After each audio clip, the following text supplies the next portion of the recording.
বাটজৰাত thermal power plant project সেইটো স্থাপন কৰা ভূমি অধিগ্ৰহণক লৈ পেলাই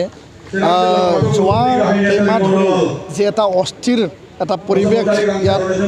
চলি আছে আৰু যোৱাকালি আমি দেখিবলৈ পাইছোঁ সংবাদ মাধ্যমৰ যোগেদি আৰু মই মোৰ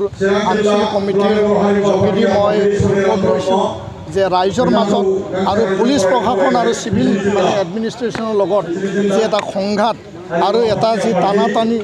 মানে যি এটা পৰিৱেশ আমি দেখিবলৈ পাইছোঁ এইটো আমি নিখিল বড়ো ছাত্ৰ সন্থাৰ তৰফৰ পৰা কঠোৰ নিন্দা কৰিছোঁ আমি দুখ প্ৰকাশ কৰিছোঁ আৰু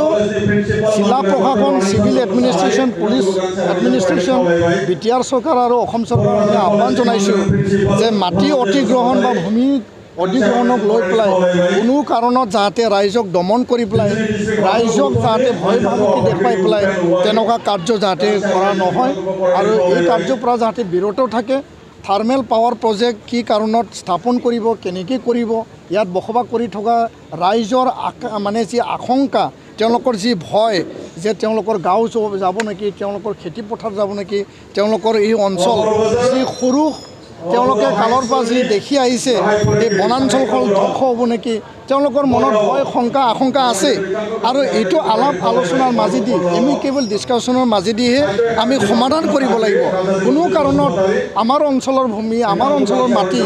ৰাইজক ভয় ভাবুকি দেখুৱাই পেলাই যাতে এনেকুৱা পৰিৱেশ পৰিস্থিতি যাতে সৃষ্টি নহয় ল' এণ্ড অৰ্ডাৰ চিটুৱেশ্যন যাতে সৃষ্টি নহয় ইয়াৰ কাৰণে অসম চৰকাৰ বিটিআৰ কাউন্সিলে আলাপ আলোচনাৰ মাজেদি এই প্ৰজেক্টটো মানে স্থাপন কৰিবলৈ যাওঁতে কি দিশ ৰাইজৰ চেণ্টিমেণ্ট আৱেগ আছে সেইটো চাব লাগিব আৰু নিখিল বড়ো ছাত্ৰ সন্থা এই মেটাৰটো লৈ পেলাই আমি ৰাইজৰ লগত থাকি ইণ্টাৰভেনশ্যন কৰি পেলাই ইয়াৰ সমাধান ওলাবৰ কাৰণে আমি চেষ্টা কৰিম আৰু ইয়াৰ কাৰণে আমি আগভাগ ল'বলৈ আমি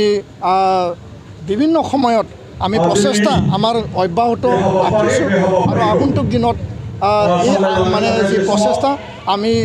যোগেদি আমি কাম কৰি যাম কথাটো মই স্পষ্ট কৰিলোঁ আৰু এই ঘটনাটোলৈ আমি দুখ প্ৰকাশ কৰিছোঁ আৰু চৰকাৰ আৰু প্ৰশাসনক আমি আহ্বান আৰু দাবী জনাইছোঁ